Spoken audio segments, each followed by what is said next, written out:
बिस्मिल्लाहिर्रहमानिर्रहीम। बनी इसराइल की एक जमात जो हज़रत हज़कील अलैहिस्सलाम के शहर में रहती थी, शहर में ताउन की वबा फैल जाने से उन लोगों में मौत का खौफ सवार हो गया और ये लोग मौत के डर से सब के सब शहर छोड़कर एक जंगल में भाग गए और वहीं रहने लगे।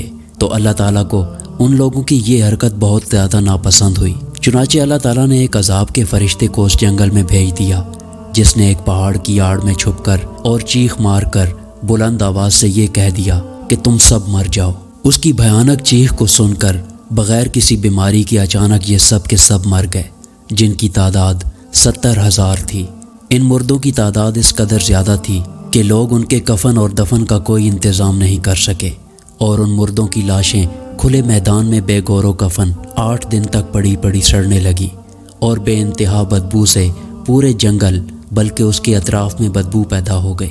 कुछ लोगों ने उनकी लाशों पर रहम खाकर चारों तरफ से दीवार उठा दी ताकि ये लाशें दरिंदों से महफूज रहें। कुछ दिनों के बाद हज़रत हज़कील अलैहिस्सलाम का इस जंगल में उन लाशों के पास से गुज़र हुआ तो अपनी कौम के 70,000 इंसानों को इस मौत नागहानी और बेगौरो कफन लाशों की फरावानी देखकर रंजो गम से उनका दिल भर आया, आप दीदा हो गए और बारी ताला के दरबार में दुख भरे दिल से गिड़गिड़ा कर दुआ मांगने लगे कि या अल्लाह, ये मेरी कौम के अफराद थे जो अपनी नादानी से ये गलती कर बैठे कि मौत के डर से शहर छोड़कर जंगल में आ गए। ये सब मेरे शहर के बाशिंदे हैं, इन लोगों से मुझे उन्स हासिल था और ये लोग मेरे सुख दुख में शरीक रहते थे। अफसोस कि मेरी कौम हलाक हो गई और मैं बिल्कुल अकेला रह गया।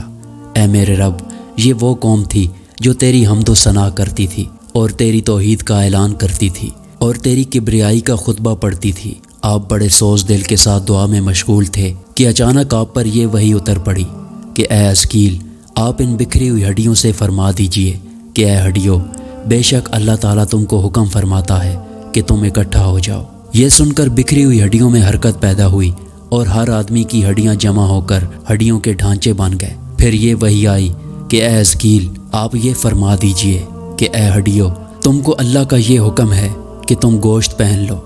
ये कलाम सुनते ही फ़ौरन हड्डियों के ढांचों पर गोश्त पोस चढ़ गए। फिर तीसरी बार ये वही नाजिल हुई, ऐ हज़कील, अब ये कह दो कि ऐ मुर्दो, खुदा के हुक्म से तुम सब उठकर खड़े हो जाओ। चुनाचे ये फरमा दिया तो आपकी ज़ुबान से ये जुमला निकलते ही 70,000 लाशें एकदम ये पढ़ते हुए खड़ी हो गईं, सुब्हानका अल्लाहुम्मा व बिहम्दिका वला इलाहा इल्ला अंता। फिर ये सब लोग जंगल से रवाना होकर अपने शहर में आकर दोबारा आबाद हो गए और अपनी उम्रों की मुद्दत भर जिंदा रहे। लेकिन इन लोगों पर उस मौत का इतना निशान बाकी रह गया कि उनके और उनकी औलादों के जिस्मों से सड़ी हुई लाश की बदबू बराबर आती रही और ये लोग जो कपड़ा भी पहनते वो कफन की सूरत में हो जाता था और कब्र में जिस तरह कफन मैला हो जाता है, ऐसा ही मैलापन उनके कपड़ों पर नमूदार हो जाता था। चुनाचे ये असरात आज तक उन यहूदियों में पाए जाते हैं जो उन लोगों की नस्ल से बाकी रह गए हैं। इस किस्म की मज़ीद वीडियो देखने के लिए हमारे चैनल को सब्सक्राइब करें। शुक्रिया।